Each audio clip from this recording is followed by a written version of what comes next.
लक्ष्मी गल्ली किणये येथील महादेव देवाप्पा सुतार व पांडुरंग देवाप्पा सुतार यांनी आपल्या घरी मूषकासोबत रथावर आरूढ अशी मनमोहक श्री गणेश मूर्ती साकारली आहे।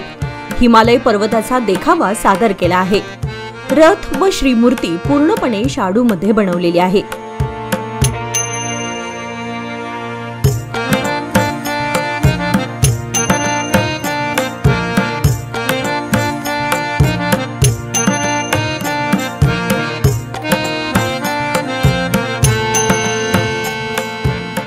यातून त्यांची श्री गणेशावर असणारी श्रद्धा आणि भक्ती दिसून येते।